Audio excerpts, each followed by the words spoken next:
আসসালামু আলাইকুম রহমতুল্লাহি ওয়া বারাকাতুহু। সম্মানিত দর্শক,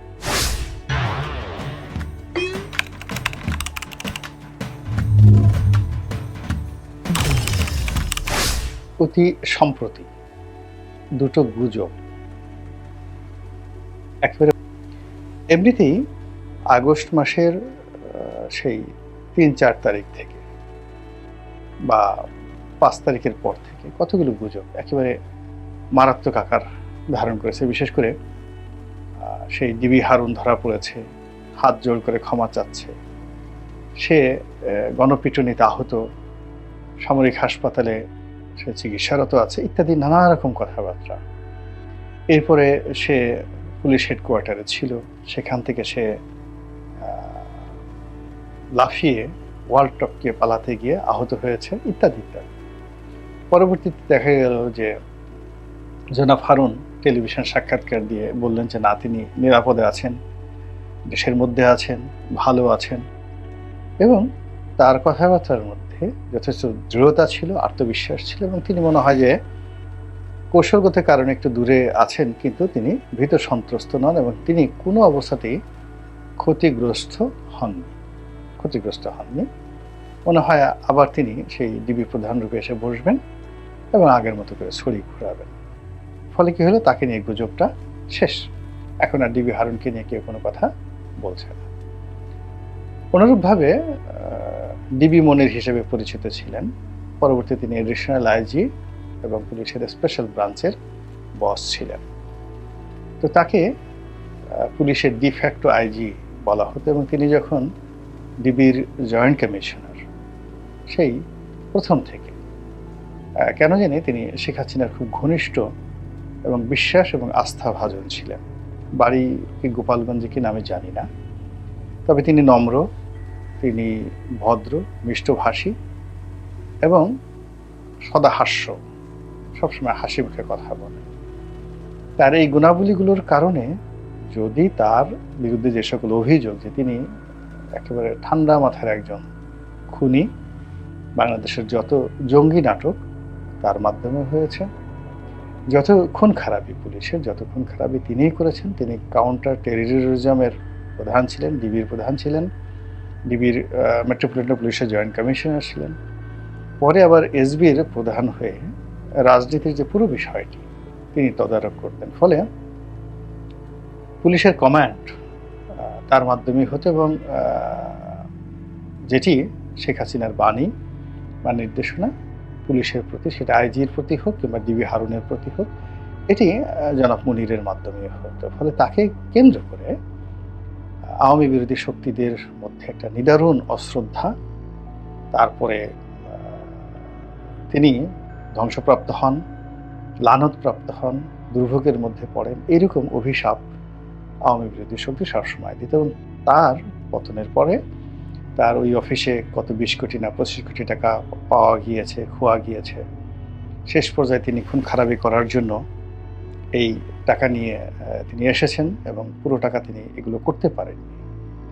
এরপর তিনি যখন তাকে যখন পাওয়া যাচ্ছিল না, তখন তিনিও এই ডিবি হারুনের মতো তিনি আসলেন, সাক্ষাৎকার দিলেন, লাইভে কথাবার্তা বললেন এবং তিনিও খুব দৃঢ়তার সাথে বললেন, আত্মপক্ষ সমর্থন করে, যে তিনি কোনো অন্যায় করেননি, গুনাহ করেননি এবং তিনি একেবারে সর্বশেষ যে জায়গাটিতে ছিলেন এসবিতে, ওখানে আসলে তার কোনো কমান্ডই ছিল না। তারপর তিনি বিএনপি পন্থী একজন পুলিশ কর্তা, যাকে তিনি দয়া করেছিলেন এবং দয়া করে আওয়ামী লীগ জমানাতে তাকে প্রমোশন দিয়েছেন এবং তার পাশাপাশি দেখেছেন এই লোকটি বেইমানি করেছে, বেইমানি করে তাকে কিভাবে ফাঁসানোর চেষ্টা করেছে, নিজের সেই অসহায়ত্ব তিনি চমৎকারভাবে ফুটিয়ে তুলেছেন। ফলে তাকে নিয়ে এখন আর কোনো গুজব হচ্ছে না। এরপরে এখন যে গুজবটা হচ্ছে সেটা হলো ওবায়দুল কাদেরকে নিয়ে। এখন ওবায়দুল কাদের এমনিতেই অনেক দিন যাবত অসুস্থ এবং তাকে নিয়ে এর আগেও বহুবার গুজব হয়েছে। তিনি সিঙ্গাপুরে আছেন, মারা গিয়েছেন, তারপরে তিনি বাংলাদেশে আছেন, লাইফ সাপোর্টে আছেন ইত্যাদি নানা কিছু। এখন এই ভদ্রলোক কতটুকু দুর্নীতি করেছেন, কতটুকু অন্যায় করেছেন, সেটা আইন শৃঙ্খলা রক্ষাকারী বাহিনী দেখবে। কিন্তু তার সবচেয়ে বড় দোষ হলো তিনি আওয়ামী লীগের পক্ষে প্রতি মুহূর্তে কথাবার্তা বলেছেন এবং শেষের দিকে বয়সের ভারে তিনি অনেক কথা বলতেন, যেগুলো কথা স্বাভাবিক মনে হতো না। দ্বিতীয়ত তিনি সবসময় আলোচনায় থাকতে চাইতেন। আর তৃতীয়ত তার মনের মধ্যে একটা ভয় কাজ করত। ভয় কাজ করত যে তার যেকোনো সময় পদচ্যুতি ঘটতে পারে। এইজন্য তিনি শেখ হাসিনাকে খুশি করার জন্য অনেক কথা বলতেন। আবার তিনি এই আশঙ্কাও করতেন যে তাকে পালানো লাগতে পারে, সরকারের যেকোনো সময় পতন হতে পারে, শেখ হাসিনা যেকোনো সময় মারা যেতে পারেন, শেখ হাসিনা পালাতে পারেন। এই সকল কথাবার্তা আবার তিনি অকপটে খুব সুকৌশলে বলতেন। যেমন শেখ হাসিনা পালায় না, আমি পালাবো না, আমি মির্জা ফখরুলের বাড়িতে উঠব, তো মির্জা ফখরুলকে জায়গা দেবেন না, এই সকল কথাবার্তা তিনি বলতেন। ফলে তিনি সবসময় আলোচনা সমালোচনার কেন্দ্রে ছিলেন, একেবারে কেন্দ্রে ছিলেন। তিনি সমালোচিত ছিলেন মূলত তার ড্রেস আপের জন্য, দামি পোশাক আশাকের জন্য, ঘড়ির জন্য।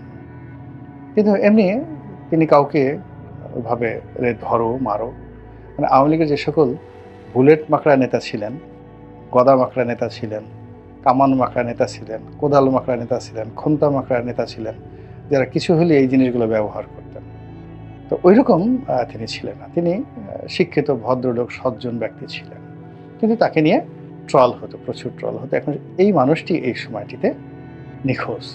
তিনি কোথায় আছেন? তিনি বাংলাদেশে আছেন, না ভারতে গেছেন, নাকি ইংল্যান্ডে গেছেন, নাকি তিনি এখনও কারো হেফাজতে আছেন, কোনো গুরুত্বপূর্ণ সংস্থার হেফাজতে আছেন, নাকি তিনি আয়না ঘরে আছেন? তো এই বিষয়গুলো আমরা কিছুই জানি না। ফলে তার মৃত্যু নিয়ে গুজব ছড়িয়ে পড়েছে, এবং এটি আমাদের জন্য, যারা বিজয়ী হয়েছি আমরা আওয়ামী লীগের বিরুদ্ধে, আমাদের জন্য ওবায়দুল কাদের বেঁচে থাকলেও আমাদের কিছু আসে যায় না, আর বেঁচে না থাকলেও আমাদের কিছু আসে যায় না। এবং আওয়ামী বিরোধী শক্তি তার এই মৃত্যুর সংবাদ প্রচার করছে না, কেউ করছে না। বিএনপি জামাতের কেউ এই প্রচার করছে না, এই প্রচার করছে আওয়ামী লীগের লোকজন। এবং এখানেই সবচেয়ে বড় যাকে বলা হয় নিয়তির খেলা। এর কারণ হলো আওয়ামী লীগের মধ্যে এই অবস্থার মধ্যেও ওবায়দুল কাদেরের যে পদবি, অর্থাৎ সাধারণ সম্পাদকের যে পদ, এই পদটি দখল করার জন্য যারা বিদেশে পালিয়ে আছেন, এরকম 1 ডজন নেতা চোখ গোল গোল করে, একেবারে জিহ্বা বের করে তারা বসে আছেন। তারা সাধারণ সম্পাদক হতে চান, এবং সেখানে তাদের বাধা হলো জনাব ওবায়দুল কাদের। তিনি যদি লুকিয়ে থাকেন, কারো যাকে বলা হয় জিম্মায় থাকেন, তাহলে তো এই জিনিসটা হবে না। দ্বিতীয়ত হলো এখানে 1-to-1 রিলেশন।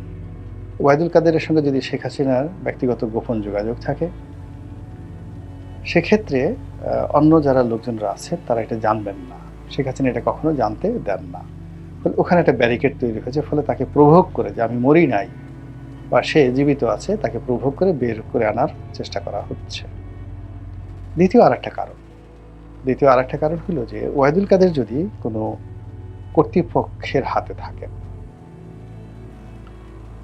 এবং তিনি যদি বাংলাদেশে থাকেন, তো তাকে যদি রাজ সাক্ষী বানানো হয়,